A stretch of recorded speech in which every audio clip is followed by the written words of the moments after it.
Hello guys, welcome back to the channel. तो आज हम अपने करंट अफेयर्स के टॉपिक के साथ आए हैं, जिसमें कि पाकिस्तान को जो बेल आउट पैकेज आईएमएफ के द्वारा मिल गया है, या आप कह सकते हैं अभी मिला नहीं है, अप्रूव हुआ है, उसके बारे में हम डिस्कशन करने वाले हैं। पीछे मैंने आपको बताया था पाकिस्तान कैसी मुसीबतों से गुजर रहा है, और साथ ही साथ इस वीडियो के अंदर हम ये भी डिस्कस करेंगे कि आईएमएफ काम कैसे करता है। कुछ बारीकियां हैं जो आई थिंक यहाँ पर कम ही लोगों को पता होंगी, तो उन्हें एक बार हम डिस्कस कर लेते हैं। और अगर आप चैनल पे नए हैं तो प्लीज इसे जाके जल्दी से सब्सक्राइब कर दीजिए, एंड बेल आइकन को प्रेस करना तो बहुत ही इंपॉर्टेंट है, क्योंकि जब भी मैं कोई नई वीडियो जब पब्लिश करूं तो सबसे पहले आपको उसका नोटिफिकेशन मिल जाए। So without wasting time, let's get started. So guys, आज की वीडियो का टॉपिक तो मैंने आपको बता ही दिया है, और मैं यहाँ पे यही कहना चाहूंगा कि पाकिस्तान का लोन तो हो चुका है अप्रूव।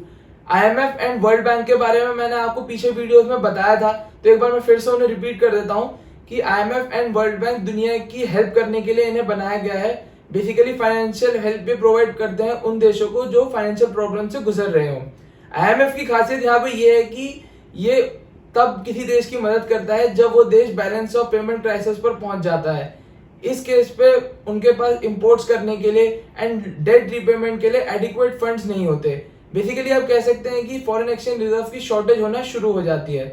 तो इस केस में ये किसी भी देश को डिफॉल्ट होने से बचा लेते हैं। अभी जैसे पीछे श्रीलंका डिफॉल्ट कर गया था, लेकिन अब उसका भी लोन जो है वो अप्रूव हो चुका है, और अब उसे भी मदद मिलेगी आईएमएफ की तरफ से।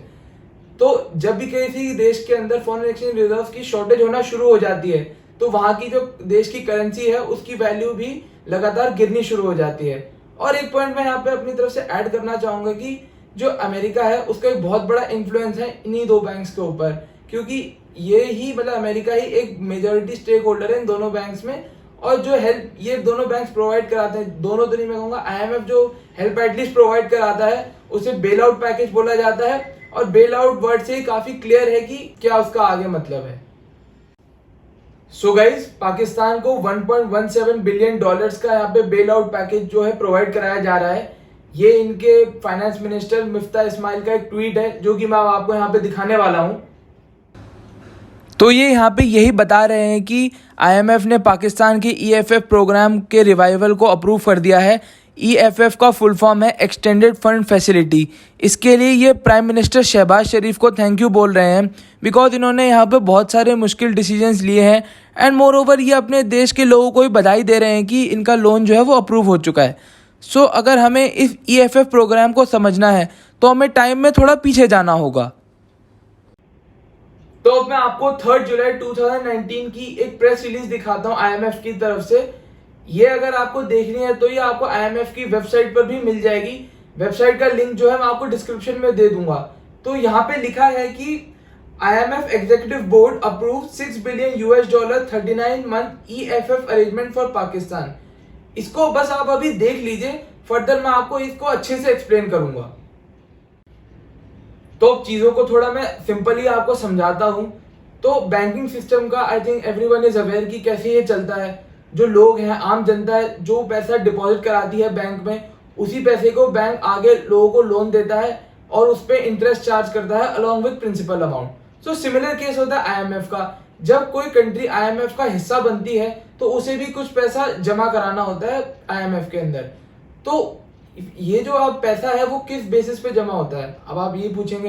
तो आईएमएफ के अंदर आपकी इकोनॉमी को देखकर पैसे जमा होते हैं। अगर आपकी छोटी इकोनॉमी है तो आपसे कम पैसे लिए जाएंगे, एंड अगर आपकी बड़ी इकोनॉमी है तो आपसे ज्यादा पैसे लिए जाएंगे।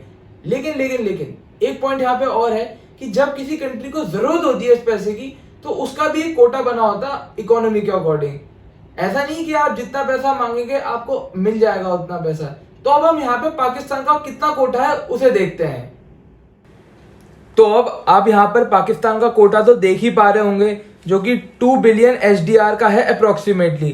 तो अब एचडीआर क्या होता है, इसको अगर मैं आपको सिंपली बोलूं तो ये 5 करेंसीज को मिला के बनता है, जिसमें US dollars, euro, Chinese yuan, Japanese yen and pound है। इसका फुल फॉर्म है स्पेशल ड्रॉइंग राइट्स। आप समझिए कि ये 5 करेंसीज को मिला के आईएमएफ का एक बास्केट बनता है। तो 1 एचडीआर इज इक्वल टू $1.3 होता है। तो अब पाकिस्तान का कोटा हुआ अराउंड $2.6 बिलियन का। तो हम दोबारा से बात करते हैं ईएफएफ प्रोग्राम की।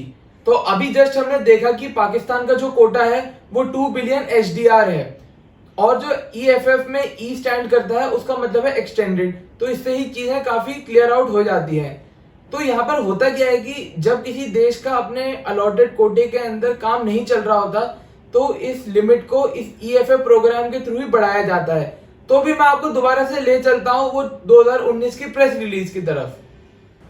वैसे तो नॉर्मल कंडीशंस में ईएफएफ प्रोग्राम के तहत 145% तक लिमिट को बढ़ाया जा सकता है। जैसे कोई टेम्परेरी प्रॉब्लम हो, मतलब जिसमें दोनों कंट्री और आईएमएफ आश्वस्त होगी ये लास्ट हेल्प है जो कंट्री को प्रोवाइड कराई जा रही है, एंड इसके बाद कंट्री जो है वो रिकवर कर जाएगा, तब तो 145% मैंने आपको बता ही दिया। पर अगर कंट्री को कोई बहुत ही सीरियस इशू हो, बहुत ही ज्यादा नीडी हो, on the verge of default हो, तब इस लिमिट को 245% तक बढ़ाया जा सकता है। तो इसी कैलकुलेशन के तहत पाकिस्तान का ये जो कोटा बनता है एक्सटेंडेड वाला वो $6 बिलियन बन जाता है। तो अगर आपने यहाँ पे मिफ्ता इस्माइल का ट्वीट देखा होगा तो उसमें आपने एक वर्ड थोड़ा गौर करिए, रिवाइवल ऑफ ईएफएफ प्रोग्राम वो बोल रहे हैं, और जो प्रेस रिलीज हमने देखी वो भी 2019 की थी। तो इसका मतलब क्या है कि बीच में जो है इस प्रोग्राम को रोक दिया गया था। ये तब हुआ था जब इमरान खान प्राइम मिनिस्टर थे, एंड अब जब शहबाज शरीफ प्राइम मिनिस्टर बन चुके हैं तो इस प्रोग्राम को दोबारा से चालू कर दिया जा रहा है।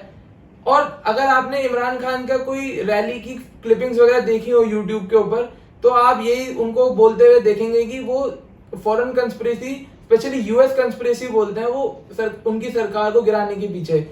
तो यहाँ पर अब जब शहबाज शरीफ बन चुके हैं तो शहबाज शरीफ की सत्ता को या आप कह सकते हैं गवर्नमेंट को वो इम्पोर्टेड हुकूमत कहते हैं। अब इसके पीछे कितनी सच्चाई है ये तो मुझे नहीं पता, लेकिन पाकिस्तानी पॉलिटिक्स के ऊपर अमेरिका का कितना बड़ा इन्फ्लुएंस रहा है, कितना बड़ा हाथ रहा है वो भी हम सबको पता है। जैसे कि जब मुशर्रफ प्रेसिडेंट हुआ करते थे पाकिस्तान के तो मुशर्रफ के ऊपर भी बहुत प्रेशर था वॉशिंगटन की तरफ से कि नवाज शरीफ को वापस देश बुला दिया जाए, क्योंकि उन्होंने उन्हें एग्जाइल पे भेज दिया था, जद्दा वो रहे थे सऊदी अरेबिया के अंदर।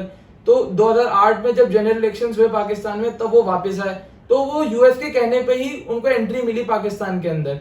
तो अब हम आगे बातों को थोड़ा और समझते हैं। तो जैसा कि पाकिस्तान को यहाँ पर आईएमएफ की द्वारा हेल्प मिलेगी तो कई सारे यहाँ पे चैलेंजेस का इन्हें सामना करना पड़ेगा, कई सारे टफ कंडीशंस को यहाँ पे एक्सेप्ट करना पड़ेगा पाकिस्तान को। तो जो कंडीशन अमूमन रहती है आईएमएफ की तो ये है कि जो भी एसेंशियल आइटम्स हो गए, जैसे आपका इलेक्ट्रिसिटी हो गया, पेट्रोल हो गया और भी चीजें जिनके ऊपर अब तक सब्सिडी दी जा रही थी सरकार के द्वारा, तो उन सब्सिडीज को सबसे पहले यहाँ पे खत्म करना है। तो इससे होगा क्या कि चीजों के जो प्राइसेस हैं वो बढ़ जाएंगे, इन शॉर्ट इन्फ्लेशन हो जाएगी या महंगाई आप कह सकते हैं देश के अंदर हो जाएगी। दूसरा यहाँ पे जो है वो टैक्स रेट्स बढ़ा दिए जाएंगे। तो यहाँ पे मैं एक पॉइंट ऐड करना चाहूंगा कि जो पैसा आईएमएफ के द्वारा पाकिस्तान को मिलेगा वो भी इंस्टॉलमेंट्स में मिलेगा, सारा पैसा एक साथ नहीं मिलेगा। तो जैसे जैसे यहाँ पे पाकिस्तान को इंस्टॉलमेंट्स मिलती जाएंगी तो कई सारे चेंजेस यहाँ पे देखने को मिलेंगे देश के अंदर। आखिरी इंस्टॉलमेंट जो इन्हें मिलेगी वो 2023 के अंदर मिलेगी। अभी जैसे कि हाल ही में हमें पता है कि पाकिस्तान के अंदर फ्लड्स भी आए हुए हैं, तो कंडीशन जो है वो काफी गंभीर है, मुश्किलों का काफी सामना करना है। लेकिन मैं यहाँ पर अगर बोलूं तो रास्ता मुश्किल है लेकिन नामुमकिन नहीं है। सो एट द लास्ट मैं यही कहना चाहूंगा यहाँ पे कि अगर ये जो आईएमएफ का प्रोग्राम है ये अगर सही से चल गया इनके देश के अंदर, पाकिस्तान के अंदर, तो कई सारी मुश्किलों से पाकिस्तान बाहर आ जाएगा। और इसके लिए सबसे ज्यादा इनको इनके पब्लिक की यानी कि अपने देश के नागरिकों की सपोर्ट की जरूरत है। तो मैं अपने पाकिस्तानी भाई और बहनों से यहाँ पे यही रिक्वेस्ट करना चाहूंगा कि इस टाइम वो तू में जो लगे पड़े हैं कि कौन सा अच्छा लीडर है कौन सा बुरा लीडर है, तो वो भी बंद कर दीजिए। अपने देश के बारे में सोचिए, जो भी सरकार इस टाइम सत्ता में है उसे सपोर्ट कीजिए, उसकी नीतियों को सपोर्ट कीजिए, ना कि उन्हें अपोज कीजिए। चाहे वो पीपल्स पार्टी हो या तहरीके इंसाफ हो या नून लीग हो, कोई भी हो। जैसे पंजाब और केपी में तहरीके इंसाफ है, सिंध में पीपल्स पार्टी है और सेंटर में नून लीग है। तो तीनों को मिलकर यहाँ पे काम करना चाहिए और देश को आगे बढ़ाना चाहिए। बाकी मैं यहाँ पे पॉलिटिशियन से भी यही गुजारिश करूंगा कि जिसके भी हाथ में पावर है, जहां की भी पावर है, वो अपने रीजन की डेवलपमेंट में फोकस करे, ना कि आपसी एलिगेशंस एक दूसरे पे लगाए।